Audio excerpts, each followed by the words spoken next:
Lectio Divina. Lectio Divina. Lectio Divina, une émission pour méditer, prier et vivre la parole de Dieu au quotidien. Lectio Divina. Lectio Divina.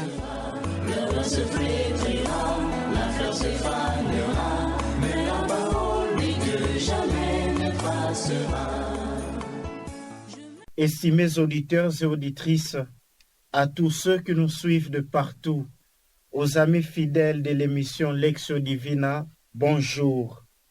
Nous sommes très heureux de nous retrouver une fois de plus à travers la voix des ondes et autour de la parole de Dieu afin de prier cette parole. Et signalons-le déjà que nous allons vivre notre Lectio Divina au rythme du 4e dimanche de Pâques en essai. L'évangile nous proposé en ce dimanche est extrait de Jean 10, 27 à 30. Aussi, sachez que ce moment de lectio se vit avec les jeunes, filles comme garçons. Ce sont eux et elles qui nous aideront pour une animation meilleure. Au micro, vous suivez Omer Diela, missionnaire de Saint-Paul. Qu'il plaise également aux autres jeunes qui sont ici avec moi au studio de nous dire leur nom en guise de présentation. On m'appelle Gisèle Koussou, prépostulante des filles de Saint-Paul. Moi, c'est le frère Laurent Essengo, de l'ordre des frères mineurs Capucins. Je suis Kamesa Noëlla, postulante des filles de Saint-Paul. Frère Félix Ndouamveni Pélar Capucin. Par ailleurs, chers auditeurs et auditrices, chers internautes, nous vous informons également que nous ne sommes pas seuls. Ainsi, signalons la présence de la sœur Chanel Londo. En guise de rappel, elle est fille de Saint-Paul et réalisatrice de cette émission. En plus de la sœur Chanel, nous sommes également avec notre ami Olivier Ngezi, qui prend soin de tout ce qui a trait à la technique. Mais bien avant de poursuivre notre lectio, nous allons invoquer la présence et l'assistance de l'Esprit Saint, afin qu'il nous embrase et ravive à nous les dons de mieux partager et prier sa parole. Esprit de Dieu, descende sur les apôtres comme promis par le Seigneur. Viens chez nous, viens chez nous. Esprit de Dieu, descende sur les apôtres comme promis par le Seigneur. Viens chez nous.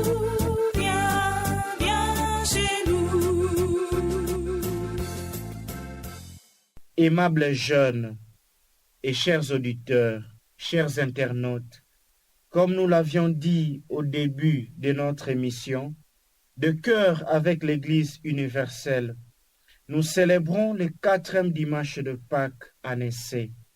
Dans l'Évangile, Jésus s'identifie au bon berger. En effet, dans la Bible, l'image du berger décrit la sollicitude divine envers son peuple, tandis que celle de la brebis perdue sert à décrire ceux qui se sont détournés de la volonté divine ou ceux qui ont péché. Et comme chrétiens, nous sommes également appelés à être des bons bergers à l'instar de notre Seigneur Jésus-Christ pour nos frères et sœurs.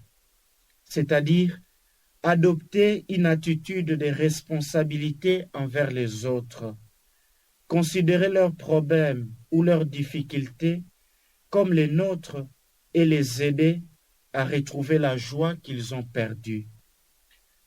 Être bon berger, c'est aussi savoir prendre des risques pour les autres afin qu'ils ne restent pas dans des situations malheureuses.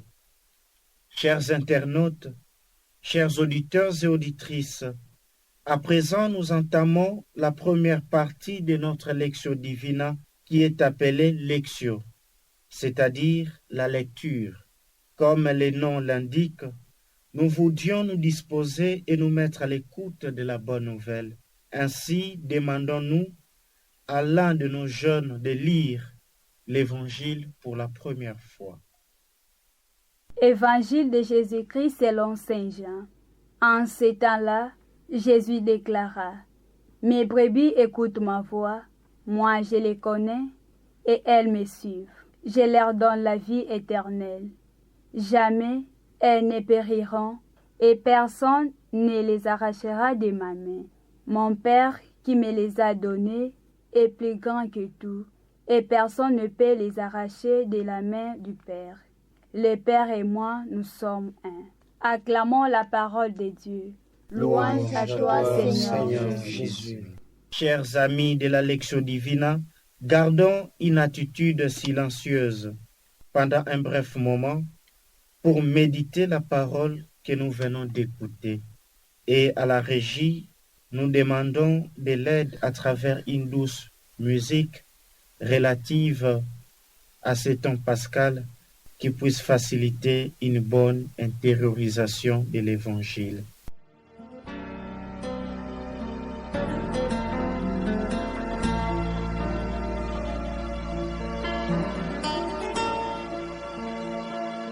Tu es mon berger, je suis ta brebis,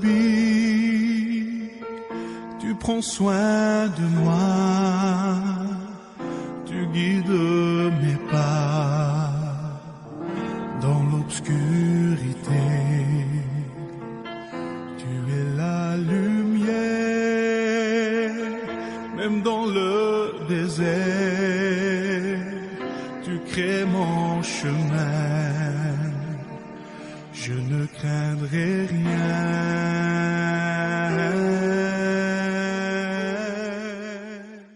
À l'instant, nous demandons à chaque participant ou participante de lire le passage de l'Évangile qui les touche le plus ou qui la touche le plus et à partir duquel s'orientera son partage ainsi que sa prière tout au long de notre méditation.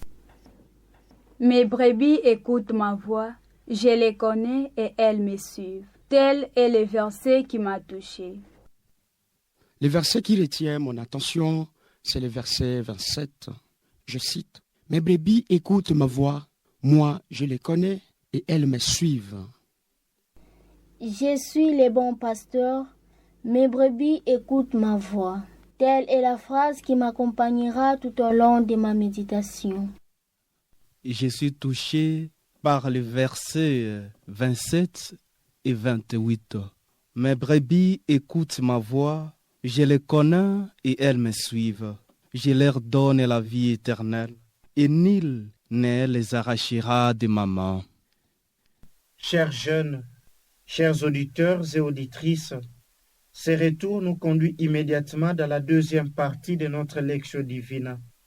Au cours de celle-ci, il est question de partager sur l'expérience que nous ressentons par rapport au passage choisi ou sur ce que ce dernier provoque à nous. En d'autres termes, chaque participant ou participante va partager sur quel chemin de conversion il veut se lancer après avoir écouté et médité la parole. À présent, suivons le partage de nos jeunes. Dans cette péricope évangélique que nous méditons en ce 4e dimanche de Pâques, dimanche de Jésus bon pasteur et journée mondiale de prière pour les vocations sacerdotales et religieuses. Je contemple le Christ ressuscité qui se présente à moi comme un bon pasteur, qui a donné sa vie pour moi. Ce passage me montre Jésus qui m'assure de sa présence et de sa protection, car il dit « Rien ni personne ne peut m'arracher de sa main ». Comme tout autre jeune en formation à la vie religieuse, je suis appelé à cultiver une écoute profonde et attentive à la voix du Christ qui m'invite à me mettre à sa suite. Pour nous les jeunes actuels, se mettre à la suite du Christ n'est pas si facile. Les jeunes préfèrent passer leur temps sur les réseaux sociaux et les ambiances de ce monde que d'aller à l'église. Question pour moi de savoir qu'est-ce qui m'empêche d'écouter la voix du bon pasteur. Qu'est-ce qui fait à ce que je m'égare de lui pour mener une vie sans berger? Consciente des difficultés quotidiennes et de mes limites, je suis donc invitée à compter sur le Christ, le bon pasteur, pour puiser la force, le courage, le réconfort, la sagesse et le détachement. Jésus a transmis son message, la bonne nouvelle du royaume, en utilisant, comme nous le savons, plusieurs fois des images, des langages symboliques, des langages paraboliques. Les mots berger ou pasteur fait penser au monde rural, aux éleveurs, aux bouviers, aux gardiens des champs, etc. Ces mots revêtent aussi une signification cléricale, parlant des autorités hiérarchiques, aussi bien de l'Église que de l'état civil. Au temps de l'Église ancienne, l'accent était beaucoup plus christologique, c'est-à-dire était beaucoup plus centré sur le Christ. Et d'ailleurs, le Christ lui-même dit « Je suis le bon berger ». Au Moyen-Âge, il y a prédominance de l'aspect culturel, influence culturelle. C'est ainsi que l'Église fait aussi mémoire de la journée mondiale des prières pour la vocation. Chaque jour, je dois être en marche. L'on apprend à se connaître, à s'aimer, tout en s'avançant vers la source. Être en marche jusqu'au bout de mon chemin terrestre comme pèlerin dans ce monde, jusqu'au bout dans ma famille, jusqu'au bout dans mon dialogue et les pardons à donner et à recevoir, jusqu'au bout de mon cercle de relations interpersonnelles, jusqu'au bout, enfin, de ma solitude offerte au Christ. La voix du berger n'appelle jamais deux fois du même endroit. Le berger se déplace pour me conduire vers les sources d'eau vive. Ainsi, je dois marcher, cheminer pour suivre ce Christ et bon pasteur. En modèle du Christ comme bon pasteur, comme bon berger, la tâche que j'assume. Et c'est un engagement personnel que chacun, et en particulier, moi personnellement, je dois prendre pour ce dimanche du bon pasteur. Merci. Dans cette phrase, je suis touché par 3 verbes prononcés par Jésus, sont des verbes d'action très importants pour moi. Écouter, connaître et suivre. Écouter, l'une des attitudes essentielles entre des personnes. Savoir écouter, signe d'obéissance, d'amour, de respect et d'humilité. Le Seigneur m'invite à regarder dans ma vie combien de fois j'écoute sa parole, si je suis dans un groupe, même autour d'une table, même dans un dialogue. Est-ce que réellement j'écoute les autres? Je dirais oui, car ma présence au couvent fait preuve de l'écoute. Connaître. Le Seigneur m'invite à le connaître, qui il est. Et le lieu sûr pour connaître Jésus, c'est la méditation de sa parole qui me pousse à entrer au plus profond de mon cœur. Comment le connaître s'il n'y a personne pour m'expliquer? Alors, il me faut être ouverte envers les autres, à travers que Dieu me parle, mais aussi persévérer dans la prière et respecter la parole de Dieu donnée et enseignée par Jésus, envoyé spécial du Père lui-même. Suivre. Voilà encore une action qui n'a rien de passif, mais qui exprime une attitude libre, une volonté pour imiter le Christ. Suivre exige un détachement de soi et de tout ce qui peut empêcher. C'est prendre conscience des exigences et des conséquences. Je suis donc appelé à me détacher de mon ego, puis suivre le Christ, le bon pasteur. Ces versets me touchent particulièrement dans 3 mots, 3 verbes: écouter, connaître et suivre. Cette péricope est précédée par les débats entre les Juifs et Jésus. Jusque-là, les Juifs refusent d'écouter et de croire à la parole de Jésus, même devant les miracles, ils sont dans les doutes parce qu'ils n'ouvrent pas leurs oreilles, ils n'ouvrent pas leur cœur et ils ne s'ouvrent pas totalement pour écouter, pour connaître et pour accueillir les messages de Jésus. Cette attitude est la mienne. Dans le contexte actuel, dans le monde où je me retrouve, je suis entouré par un monde qui est rempli de bruit extérieurs comme le bruit intérieur. Et je cite le bruit intérieur comme la pensée de vengeance, la pensée de la haine, la pensée des succès, la pensée des exploits. Et tout ça crée un bruit à l'intérieur de moi, des bruits qui m'empêchent à écouter, les bruits qui m'empêchent à connaître et les bruits qui m'empêchent à suivre le Christ. Dans le bruit de leurs doutes, et ils n'ont pas suivi et écouté ce que le Christ leur disait. Je vais ouvrir mes oreilles, ouvrir mon cœur et m'ouvrir totalement pour accueillir la parole de Jésus, cette parole qui est la parole de vie. Car il dit lui-même que celui qui accueille sa parole, celui qui écoute sa voix, entre dans son bercail et à celui-là, il donne la vie éternelle. Amen. Aimables jeunes et amateurs de la Lectio Divina, la troisième partie de notre lecture priante, dite Oratio, veut que chaque orant ou orante exprime du fond de son cœur sa prière et au besoin ses aspirations à Dieu. Jésus, Maître divin, je te bénis pour les dons de ta parole, toi qui se présentes aujourd'hui à moi comme un bon pasteur. Je t'offre ma vie, ne permets pas que je me sépare de toi. Donne-moi une oreille de foi pour entendre ta voix. Sois le berger qui guide ma vie au quotidien, ainsi que celle de tous les jeunes. Je te prie pour les jeunes actuels, afin qu'ils te préfèrent plus que tout, au lieu de passer leur temps sur les réseaux sociaux et les ambiances de ce monde. Toi qui vis et règnes pour les siècles des siècles. Amen. Père Saint, au milieu des bruits de ce monde, je m'inquiète si je suis loin de toi et je ne suis pas ouvert à écouter ce que ton Fils me dit.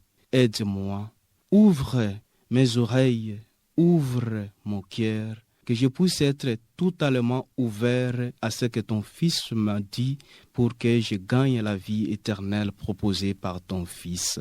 Amen. Seigneur, apprends-moi à faire ta volonté. Aide-moi à vivre une vie humble et digne de toi. Donne-moi la grâce de t'écouter, de te connaître pour mieux te suivre.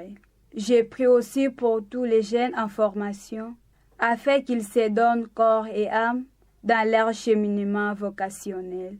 Amen. Seigneur Dieu, toi dont le Christ est la révélation en plénitude, aujourd'hui, il nous assure et rassure qu'il est le bon pasteur. Donne-moi de te connaître davantage. Donne-moi un cœur doux et humble, afin d'être attentif à ta voix, et accorde-moi des forces nécessaires pour que ma foi ne défaille pas et que je te suive jusqu'au bout vers le pâturage, toi qui es la source d'eau vive. Amen. Aimables jeunes, chers internautes, chers amis de la Lectio Divina, nous voilà à la fin de notre parole priée que nous venons de vivre non seulement ici dans notre studio, mais aussi partout où vous nous suivez, dans vos maisons, dans vos milieux de travail, dans vos véhicules et tout consort. Nous remercions tout d'abord le Seigneur pour les dons de sa parole qui est notre bonne nouvelle. Nos remerciements sont également adressés à vous, nos chers auditeurs, à vous, nos chers internautes, pour avoir été des nôtres tout au long de cette lecture. Merci également à nos jeunes ici au studio pour leur participation active. Nous ne pouvons pas oublier la bravoure de la sœur Chanel Londo, réalisatrice de cette émission, et à qui nous disons sincèrement merci pour les efforts déployés. Et enfin, À notre fidèle ami Olivier Ngezi, nous disons merci. Puisse le Seigneur vous inspirer davantage et faire de vous des bons bergers de vos frères et sœurs qui sont dans vos milliers de vies. Chers jeunes et amis de la Lectio Divina, prière de ne pas nous oublier pendant vos moments de piété. Dieu aidant, nous sommes persuadés de vous retrouver à la prochaine et il ne nous reste qu'à vous souhaiter un excellent 4e dimanche de Pâques. Ciao.